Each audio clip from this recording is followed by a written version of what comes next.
బులెటిన్లో breaking news చూస్తున్నాం. నంద్యాల జిల్లా బస్సు దగ్ధ ఘటనపై దర్యాప్తును వేగవంతం చేశారు పోలీసులు. ప్రమాద దృశ్యాలు సీసీ కెమెరాలో రికార్డయ్యాయి. ప్రమాద దృశ్యాలను పోలీసులు పరిశీలిస్తున్నారు. ఇక ప్రమాదంపై ఆర్టీఏ అధికారులు వివరాలు సేకరిస్తున్నారు. బస్సు కంటైనర్ శకలాలను పోలీసులు పరిశీలించారు. ఇక మరోవైపు ఆసుపత్రిలో బాధితుల నుంచి వివరాలు సేకరిస్తున్నారు.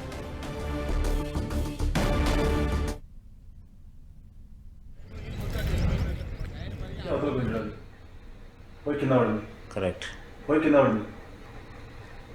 పడతానే ఫైర్ అయిపోయింది. అదిగో పోవస్తుంది చూడు ఈ బస్సు. ఇక నంద్యాల జిల్లా బస్సు దగ్ధ ఘటనపై సంబంధించిన సీసీటీవీ ఫుటేజ్ ని పోలీసులు పరిశీలిస్తూ ఉన్నారు. ప్రమాద దృశ్యాలు మనం 10 టీవీ స్క్రీన్ మీద చూడొచ్చు, రికార్డ్ అయ్యాయి. దానికి సంబంధించిన ప్రమాద దృశ్యాలు కూడా పరిశీలిస్తున్నారు అధికారులు. ప్రమాదంపై ఆర్టీఏ అధికారులు కూడా వివరాలు సేకరిస్తున్నారు. మరోవైపు ప్రమాదంలో గాయపడ్డ వారి దగ్గర నుంచి కూడా వివరాలు సేకరిస్తున్నారు అధికారులు. బస్సు కంటైనర్ శకలాలను కూడా పరిశీలిస్తూ ఉన్నారు ఆర్టీఏ అధికారులు.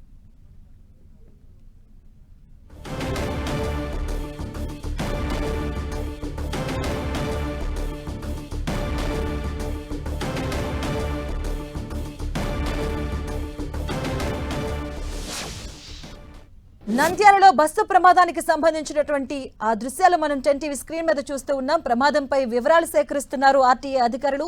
బస్సులో గాయపడ్డ వారి దగ్గర నుంచి కూడా వివరాలు సేకరిస్తూ ఉన్నారు. ఆ బస్సు ఘటనకు సంబంధించినటువంటి సీసీటీవీ ఫుటేజ్ ను మనం చూస్తూ ఉన్నాం. దీనికి సంబంధించిన పూర్తి అప్డేట్స్ మా కరెస్పాండెంట్ ప్రసాద్ అందిస్తారు. ప్రసాద్. మాధవి, నంద్యాల జిల్లా ఏదైతే సిరివెల్ల దగ్గర జరిగినటువంటి రోడ్డు ప్రమాదంలో 3 మృతి చెందడం జరిగింది. ఆ ప్రమాదానికి సంబంధించినటువంటి సీసీ ఫుటేజ్ 10 టీవీ స్క్రీన్ మీదుగా ఎక్స్క్లూజివ్ గా చూడొచ్చు. ఏదైతే ఆ బస్సు నెల్లూరు నుండి హైదరాబాద్ కి వస్తున్న సందర్భంలో టైరు బ్లాస్ట్ అయ్యి అవతల ఉన్నటువంటి డివైడర్ ని ఢీకొని కంటైనర్ ఢీకొనడం జరిగింది. దీంట్లో బస్సు పూర్తిగా దగ్ధం కావడం జరిగింది. అదేవిధంగా కంటైనర్ తో పాటు ఎలక్ట్రానిక్ బైక్స్ కానీ పూర్తిగా దగ్ధం కావడం జరిగింది. కర్నూలు చిత్తూరు జాతీయ రహదారిపై ఈ ఘటన చోటు చేసుకుంది. ఈ ఘటనలో 3 మృతి చెందడం జరిగింది. కంటైనర్ డ్రైవరు, క్లీనరు, అదేవిధంగా బస్సు డ్రైవర్ 3 మృతి చెందడం జరిగింది. 10 మందికి గాయాలు కావడం జరిగింది. వారిని అందరినీ నంద్యాల అదేవిధంగా ఆళ్లగడ్డ ప్రభుత్వ ఆసుపత్రికి తరలించడం జరిగింది. నెల్లూరు నుండి వస్తున్నటువంటి బస్సు వచ్చేసి ARP CVR NL 02B 4647 travel bus. ఇది నిర్లక్ష్యం ఉంది అనేది చెబుతూ ఉన్న సందర్భం కనిపిస్తూ ఉంది. టైర్ పేలడంతోనే డివైడర్ ని ఢీకొని పక్కన ఉన్నటువంటి ఏదైతే అల్లగడ్డకు వెళ్తుందో కంటైనర్ ని ఢీకొనడం జరిగింది. కంటైనర్ ఢీకొనడంతోనే 2 డ్రైవర్లు అదేవిధంగా ఒక క్లీనర్ మృతి చెందడం జరిగింది. దీనికి సంబంధించి అక్కడ ఉన్నటువంటి అల్లగడ్డ ఎమ్మెల్యే భూమా అఖిలప్రియ అదేవిధంగా మంత్రి NMD ఫరూక్ అక్కడికి వెళ్ళడం జరిగింది. అక్కడ జరిగినటువంటి ఘటనకు సంబంధించి అధికార యంత్రాంగంతో పూర్తి సమాచారం సేకరిస్తున్న సందర్భం కనిపిస్తూ ఉంది.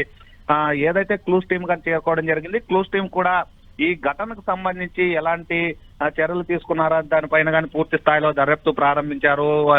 ఫిట్నెస్ కు సంబంధించి కానీ పూర్తి సమాచారం సేకరించే అవకాశాలు ఉన్నట్లు సమాచారం అందుతుంది. ఈ ఘటన వచ్చేసి 1:10 జరిగినట్లు సీసీ ఫుటేజ్ ద్వారా తెలుస్తూ ఉంది. అయితే ఈ ఘటనకు సంబంధించి బస్సులు ఇప్పటికే అనేక చోట్ల ప్రమాదాలు చోటు చేసుకుంటున్నాయి. ఈ ప్రమాదాలకు సంబంధించి ఆర్టీఓ అధికారులు పూర్తి స్థాయిలో తనిఖీలు చేయకపోవడంతో ప్రమాదాలు చోటు చేసుకుంటున్నాయి అనేది ప్రయాణికులు ఆగ్రహాన్ని వ్యక్తం చేస్తున్న పరిస్థితి కనిపిస్తోంది. ప్రమాదంలో ఏదైతే ఘటన జరుగుతుందో ఆ ఘటన జరిగినప్పుడు మాత్రమే హడావుడిగా అధికారులు బస్సుల పైన విజిట్ చేస్తారు. అనంతరం వాటిని పట్టించుకోవడం లేదు అనేది ప్రయాణికులు ఆగ్రహాన్ని వ్యక్తం చేస్తున్న పరిస్థితి కనిపిస్తూ ఉంది. దాదాపు 36 మంది ప్రయాణికులు ట్రావెల్ బస్సులో ప్రయాణిస్తున్న సందర్భంలో ఇది ఏదైతే దగ్ధం అయ్యే సందర్భంలో అక్కడికే ఒక ఐచర్ సంబంధించినటువంటి లారీ రావడము, ఆ డ్రైవర్ వాళ్ళని గుర్తించి ఏవైతే అద్దాలు ఉన్నాయో అద్దాలను పగలగొట్టి అనేక మందిని కాపాడిన పరిస్థితి కనిపిస్తూ ఉంది. అయితే ప్రధానంగా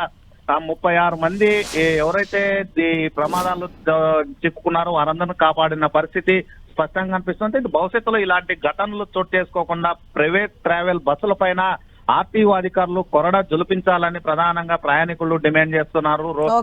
ఏదైతే ఘటనలు జరుగుతున్నాయి ఇలాంటివి జరగకుండా భవిష్యత్తులో ఆర్టీఓ అధికారులు చర్యలు తీసుకోవాలని కోరుకుంటున్న సందర్భం కనిపిస్తూ ఉంది. మాధవి. థాంక్యూ ప్రసాద్.